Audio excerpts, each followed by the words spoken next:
Hi, I'm Ashley Smith Thomas, a millennial talking about freedom and national security for America. I'm the founder of Freedom's Fund USA, a nonprofit to protect freedom and national security. I am a speaker, advocate, and thought leader. I spent 2016 saving Christians targeted by ISIS in the Middle East. This was truly an eye-opening and life-changing experience as I watched and learned from my fellow Christians who longed for freedom. It was that experience that became the inspiration to start this show. In this show, come with me as I interview experts about key freedom issues in America and how we can protect freedom. Because if we lose our freedom, how can we bring freedom to the whole world? Let's take action together and let freedom ring.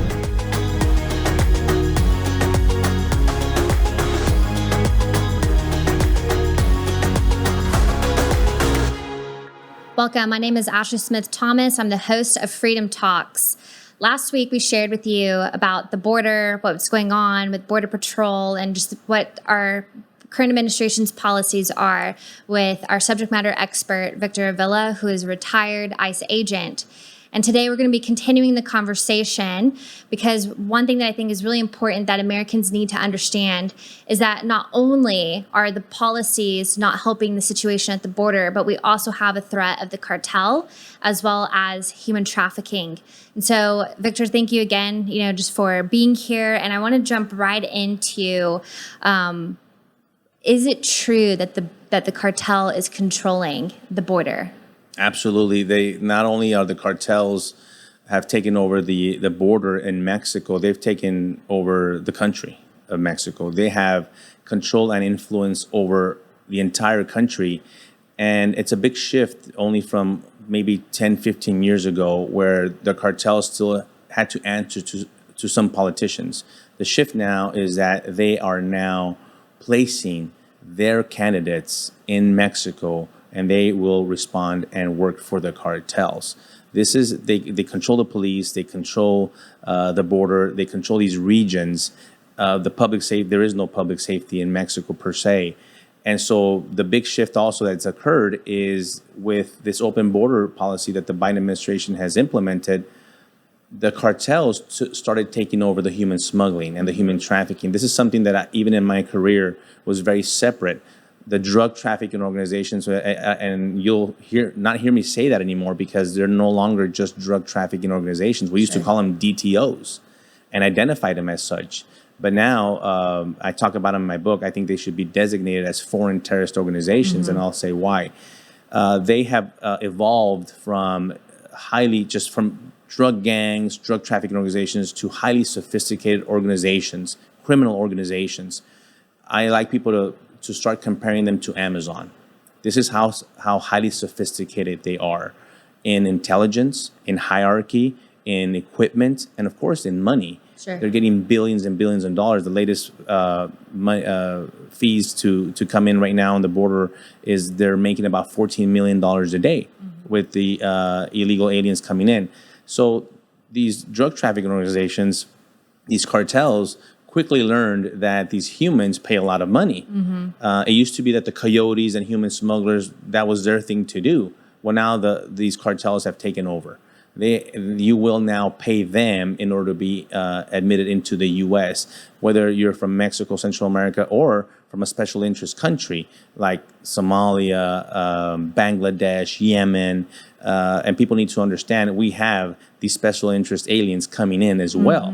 And these are people that have ties to terrorism. Just a few months ago, CBP Border Patrol intercepted 2 Yemenis that were on the no-fly list and the terror watch list. A couple of months ago, there were 11 Iranians arrested in Arizona as well.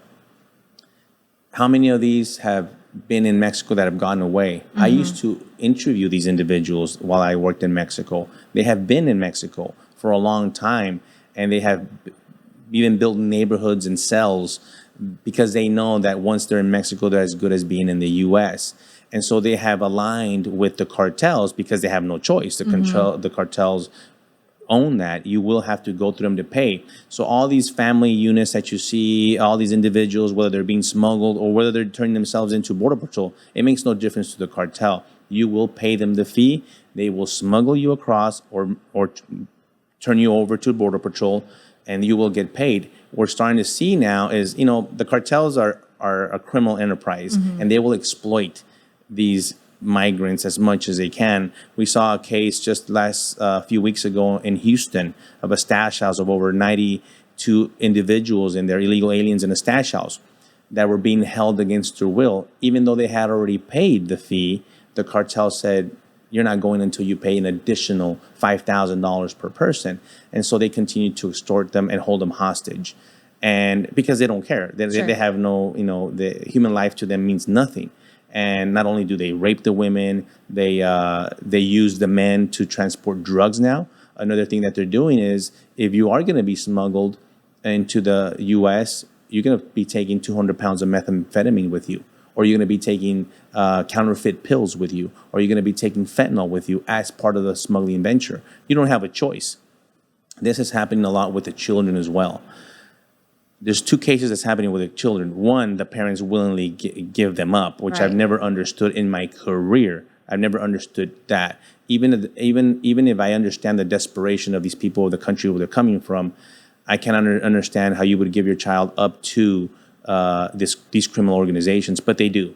Second is they also sometimes don't have a choice. That if you come with a child, the cartel will take the child, will smuggle the parent, and they will try to reunite you sometime in the future. But what happens is now we have over 20,000 unaccompanied children in custody in the U.S. First, we had them under Border Patrol custody, and everyone saw this at the Donna facility and the overcrowded. And all they did, the Biden administration, is shift them from one building to the other under HHS, Health and Human Services, which is still a huge disaster. They are closing detention facilities that they opened up because of the issues that they've encountered there. A lot of rapes, sexual assaults, and physical assaults, fights, and stabbings and the such. Because you cannot be putting a 17-year-old male, even though under federal law he's an unaccompanied minor. Sure. Not in my eyes. In my eyes, he's a cartel member. Right. He's a gang member, an MS-13 member, gang member, but this Biden administration, somehow they're incompetent in holding this. And anyone that's worked in the prison system, and I have, knows that there's a designation that has to happen before you place people in certain cells. You cannot put a 17-year-old male with an 11-year-old girl in the same place. Right. You're going to have these issues. And so they've had these issues. And because of that, they've started to close some of these facilities. My point being is that these migrants have put themselves even in worse danger, even in worse situations that they weren't even in their own country. And so I think there has to be accountability on them as well. We had a lady, a woman, a mother, abandon her 5 children last week in the desert, consciously abandoned them. And she talks about in the news about abandoning her children and hearing them as she walks away. She was hoping that Border Patrol would encounter them, and Border Patrol did not encounter them. It was a rancher. You mentioned the rancher. Yes. Luckily, a rancher discovered the 5 babies from 18 months to about 3 or 4 years old. Yes. And those kids are in U.S. custody. The mother is in Mexico. But here's the problem that I have. Now they're making arrangements to bring the mother to the U.S. No. It's backwards. We should make arrangements to take her children back to Mexico. Yeah. And where's the accountability on the abandonment of her children? Absolutely. Because if you would do that in the United States, you would have CPS at minimum knocking on your door, if not the police, to investigate you for child endangerment and other charges. We need to hold these people accountable. I mentioned in the previous show about lawlessness. That's the lawlessness that's happening. There's no enforcement of law. That's why we need to, in the state of Texas, we need to support our sheriffs. Let's get our sheriffs together. Our sheriffs are overwhelmed. Our sheriffs have sent a declaration of emergency to the governor's office, and it's been ignored because they're overwhelmed in their communities, receiving hundreds of people. Some are in transit, but some are staying here. And they don't have the resources to deal with the crime, the healthcare, the schooling. It's a lot of issues. And we need to support our sheriffs because they do have a certain amount of authority in their counties to enforce these laws. We need to let the state of Texas, let them enforce them to secure the communities. No, that's good. And I'm glad you brought up about the sheriffs because I saw about that, how they put their letter together. And what is amazing to me is the fact that it's just sitting there on Governor Abbott's desk. He's not doing anything about it. So my question to you is, why do you think he's not doing anything about it? And then what does that tell these communities? Because these communities now are having to rely on their resources and finances to take care of a situation that's not even their problem. Like now it's forced upon them to do something. So why do you think that this is happening? Why do you think he's not doing anything? We are, and I'll answer your question this way. We are at a point in our community, in our country, that we need to put politics aside. Yeah. We need to put re-elections aside. We need to represent our constituents, our citizens of this country and of this state now, and put that first. The America First agenda is not a bad one. Right. It's a good one. It's one that will only make us stronger. It actually will help us help other people. When you help yourself and take care of yourself, then you have the ability to help others. This is what the governor needs to do. This is what other elected officials need to do, is put everything aside and whatever decision, whatever votes they're going to do, make them to benefit the citizens of the state and the citizens of this country. Because anything other than that is going to hurt us. Sure. There is no other benefit other than the negative ripple effect that we're going to see. And like I mentioned before, not just in our state, in Texas, but around the country. And it will affect the school system. It will affect the healthcare system. It will affect the criminal justice system. Just like the sheriffs are overwhelmed here, you will see towns around our country be overwhelmed in all these categories. And who are those elected officials going to put first? People from other countries or people that are from here? Absolutely. It's time to represent and represent now to hopefully better the situation. No, that's really good. And to kind of shift gears just a little bit, I know that you were recently at the border and you had provided some clips of just what was taking place. And one of them in particular, seeing Border Patrol, like you saw like El Paso on one side and the border wall on the other. And can you explain a little bit about that, but also the makeshift bridge and the makeshift ladder that you saw? Right. What is that even about and what's going on? So I've done 2 visits, one to the valley, where a lot of people are familiar with, where you see people coming across the river in rafts and turning themselves into Border Patrol. And I went and did that and saw that and talked to the agents. But what I wanted to do is compare a different region. And I went to El Paso County, Hudspeth County, which is very different terrain. I stood in the middle of the Rio Grande River. It has almost no water in it. To prove a point, there's no barrier there. The cartels are using these porous areas of our border to introduce not just illegal aliens, but drugs and other illicit activity down there, human trafficking. And so the videos that I showed you is also the part where there's a wall. And these illegal aliens have built these makeshift ladders that they hook onto this 30-foot Trump wall. They climb it like you wouldn't believe. I saw them climb. I saw 5 individuals jump it. This was in the New Mexico, Sunland Park, New Mexico area that borders Mexico. Very, very dangerous area right now. Border Patrol tells me right now, Border Patrol is very active there, but they're understaffed, undermanned. Why?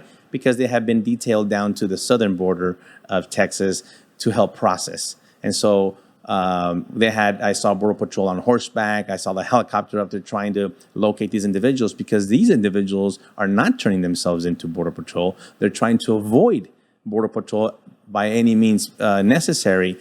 And these are individuals that, when they do encounter them, are gang members, are cartel members, and have criminal histories in the U.S., besides the ones they might have from their own country. So these are bad people that are coming in. And so I was kind of shocked to see that. And I show in the video the ladders. Another thing that the border agents told me that I actually had never thought about, and that's why I like going to the border, because I learn a lot. Sure. That's why I want our elected officials to go down there, because I know they'll learn. Yeah. A lot of people die and are injured from jumping that 30-foot wall.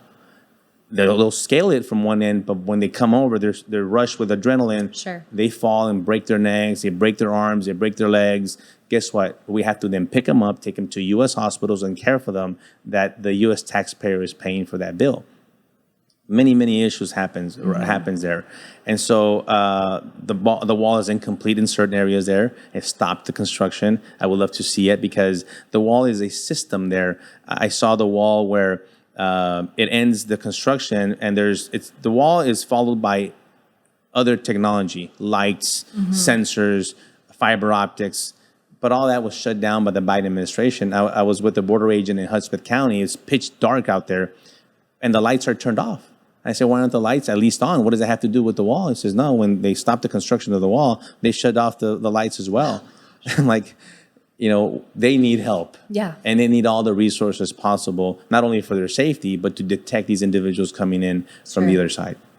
That is just amazing and just unbelievable, because when I saw the clip of just the makeshift ladders, I couldn't believe, because it just seems so unstable and sturdy that I was thinking, how on earth do they even get across the wall, and it's just mind-blowing, because I can't imagine, doing that myself. But it's very, very fascinating. And I also saw on one clip that you showed the makeshift bridge. Can you elaborate on that bridge? That bridge is, it's like this is in Hudspeth County, way east of El Paso County. It's this makeshift, and people could follow me and see it on the social media, or follow you and see it if you post it on there. I walked on it. It's a bridge I think was eventually or initially for a dam or something to control the Rio Grande River, the water. There was no water there, very little water. Nevertheless, the bridge is there. Sure. And you could see the landing area on the other side where the cars just stop, and that's where they drop off the illegal aliens, and they run across that little bridge and get picked up by a vehicle on the other side and taken to a stash house. And here we go. These are the smuggling ventures. These are not the ones that are turning themselves in. I want to make clear. These are people avoiding detection. And if you avoid detection, you're avoiding it for a reason. Sure, absolutely. And people need to understand that our Border Patrol agents are still encountering some of those and are interdicting some of those. But there's so many gotaways. That's how they refer to the people that they do not detect, the gotaways.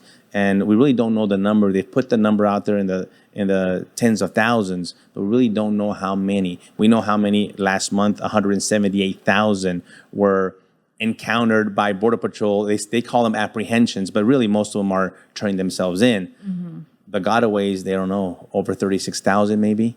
That's the number they put out, but they really don't know. This is the national security issue that really we need to keep in mind. Well, and speaking of national security, one of the clips that you showed, just 6 men running across, and you caught it on tape, and Border Patrol was on a route. No one was around to deal with the situation. And so it's very disconcerting, what's going on. And I remember, like, overseas, particularly with the refugee crisis back in 2016, a lot of the countries were concerned about what they call MAMs, the military-aged males, because it's one thing when you have the actual family unit, but when you have all of these MAMs running across the border and entering into these countries, how do you not know that they wouldn't do like a lone wolf attack? Or how do we even know that they're even here for the right reasons? And so you see what appears to be a lot of MAMs right now coming across our Texas-Mexico border versus solid family units. What concerns do you have in regards to that? And that's a great question, because I talked to the border agents down in the valley about this.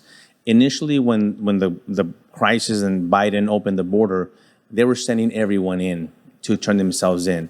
And Border Patrol was trying to at least do some kind of vetting immediately, and they were encountering a lot of these MAMs that you referred to, criminal histories, gang members, and they were shifting them and doing all this. The cartels, and this is coming straight from the border agents, the cartels said themselves, we're not going to do that anymore. We're going to separate. The cartels themselves in Mexico are separating these individuals and no longer sending them with the family units. So they won't overwhelm Border Patrol, so they won't be detected. We are going to smuggle them. And so they continue to smuggle them down in the valley. They continue to smuggle them in Arizona and West Texas and El Paso. And it is very concerning, because you're absolutely right. There is absolutely no vetting happening. That's the key word here. We don't have the ability to know who these individuals are. Even some of the people that are turning themselves in are not completely vetted. We don't know. We don't have the time or the resources to actually do the checks. Another thing that's happened is that the consulates from these countries are nowhere to be found. We're not getting the cooperation. As an agent, when I arrested a foreign national, one of my duties within 24 hours, I had to notify that country's consulate, that individual's country, usually to the consulate, that he was in custody in the U.S. I mean, by law. And they would right away respond, and they would then send at least information on that individual, birth certificate, some kind of identifier. They're not doing that now, so we don't have that cooperation, and so we don't know if that's their correct date of birth. We don't know if that's their true name. We don't have, unless they have already been in the system and fingerprinted, which a lot of them have because they're prior criminals. And so it is a very dire situation when it comes to that, because there's no vetting of those individuals. There's no vetting of the children as well, as far as if the DNA testing of the parents. A lot of these children that are coming with these adults are not their parents. And because we have over 20,000 in custody right now, the Biden administration is getting anxious to release them. And they want to put them in foster care. They want to put them with sponsors in the U.S. And they're starting to release these children into, well, this person says that it happens to be the aunt or the cousin in Chicago. Right. And no one is going to that location in Chicago and knocking on that apartment to vet or verifying, in fact, if it is a family member. And we're releasing these children to possible child trafficking situations. And that's what I'm glad you brought that up, because my concern is this leading now to human trafficking? So these children could have been trafficked to come to the United States, and then now they're being trafficked here inside the United States, not knowing who they're going to, and thinking that they're going to Houston or Chicago and going to a so-called family member, but it's not the family member. And it's unbelievable that this is happening, and it's really unfortunate, because I spoke with someone that has been working down at the border, and they said a lot of these children are already so traumatized from what they had experienced on their journey coming to the United States, that there's even been children who've been so sexually abused that they can't even talk now. And this here is just tragic, and it's really unfortunate, because these children didn't ask for this, and it's being, I feel like, forced upon them, and they're being used, by these individuals to get here to the United States. And so, with that being said, can you explain to us the difference between smuggling and human trafficking? Because I think a lot of Americans have an idea of what human trafficking is, and sometimes it's come to not the reality of what human trafficking truly is. So if you can explain that and really show us and tell us what that is. Yeah, these are two very different crimes and elements to the crime. Human smuggling is the best way to explain it is a one-time venture. The illegal alien pays, in this case, we'll call the cartels. They pay the cartel a certain amount of money to be smuggled into the United States. And they pay, and they get into the U.S., and that's it. That's the end of that crime, and that's the end of that encounter. And that's a smuggling venture, whether it is that they turn themselves into Border Patrol, or whether they're coming through the river and trying not to be detected and placed in the back of a tractor trailer, in the back of a pickup truck. There's these horrific cases of human smuggling cases of them dying as well, because the smugglers don't care if you can keep up in the desert. They don't care if you're dehydrated, if you have a health condition, if you can't walk. They will leave you there to die. That's the smuggling. The trafficking is the exploitation of that individual for sexual exploitation reasons or forced labor reasons. And but it's important to note that sometimes they do commingle and they do interact. Some of these victims are smuggled to be then trafficked in the United States. You do not have to be smuggled to be trafficked. You can be already in the U.S. and be trafficked. There's a lot of U.S. citizens that are trafficked.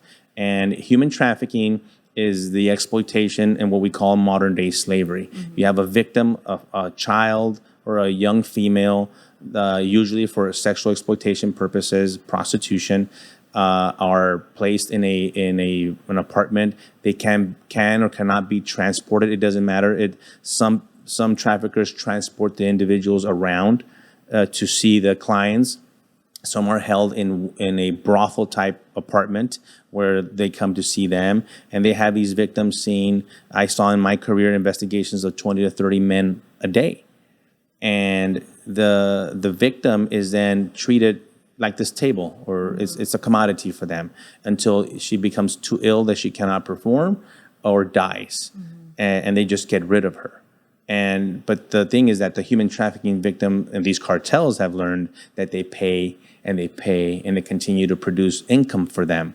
And so they've taken over that human trafficking as well, because human trafficking is now generating billions of dollars. And so these victims, the drug traffickers know that if they sell cocaine, they sell their kilos of cocaine, they have to go back and get more cocaine. But they learn quickly that the victims will stay there for years. And sometimes they'll take them to the doctor. Sometimes they'll take them to get care. And there's a lot of issues. I talk about a case in my book, horrific stories. And I purposely put one on there of the capabilities of these traffickers and what they do, because I want people to know that this is real, that it exists, that child trafficking does happen, that human smuggling exists, and it's a violation that happens in plain sight. It could be your neighbor. Also forced labor, indentured servitude. We see a lot of workers in the agricultural field be taken advantage of and exploited that way. And so it is a real issue, and even more so now that the cartels are taking advantage to bring them into the U.S. Sure. Unbelievable. And as we, wrap up here, what are some solutions that we can offer viewers of how they can take action and be part of pushing back against this evil that we're seeing in our nation? What are some solutions that they can do to take action? One solution that this is a little separate that I would like to see is the interior enforcement come back. The Biden administration has basically eliminated the ICE enforcement removal operations, part of ICE, which are the ones that run the detention facilities, the ones that run the airplanes that fly people back to their home country. They're not being deported right now. Last month, we had the lowest number of deportations, 3,000. That's it.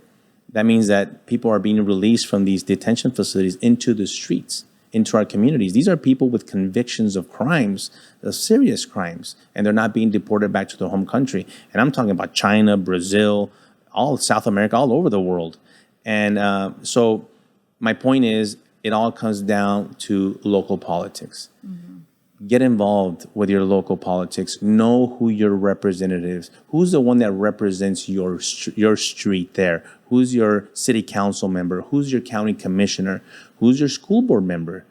It's gonna come a point here in the very near future that they're gonna start making decisions that are gonna affect your child and gonna affect your community. And do you want them to make the decisions based on you, the U.S. citizen that is a taxpayer, or based their decisions on a person that just arrived here that, by the way, we mentioned the issues that they come with. I talked to the border agents. A lot of them are illiterate. They can't read or write Spanish. They only speak a dialect. And so there's a lot of issues. They've never been vaccinated for anything. Forget COVID-19. Sure. They're bringing that in as well. We didn't even touch a lot about that. But, we've struggled in our country, and we've had shutdowns, and businesses have suffered, and we've gone through this crisis of our own because of coronavirus.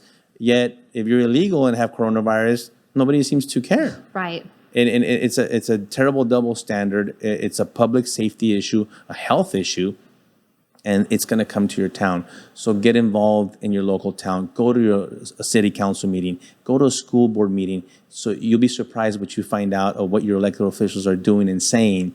And that way you could reach out to them. They're readily available there for you. They're there to represent you and your constituents and what is best for your community, not what's best for someone from another country.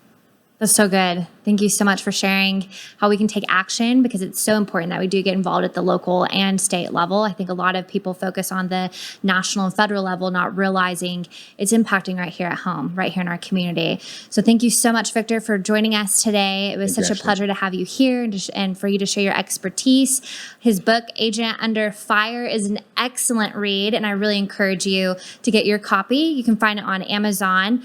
Excellent book, as he shares his background, his story, what he went through, and he too offers solutions of how things can change in regards to the border. Thank you so much. And again, Just to close here, I'll say this, that President Ronald Reagan said that evil is powerless if the good are unafraid. And it takes people like you and me who are good to push back against this, take action, and do what we can to get involved in the local community, because together we can stand for righteousness, speak truth, and protect freedom. God bless.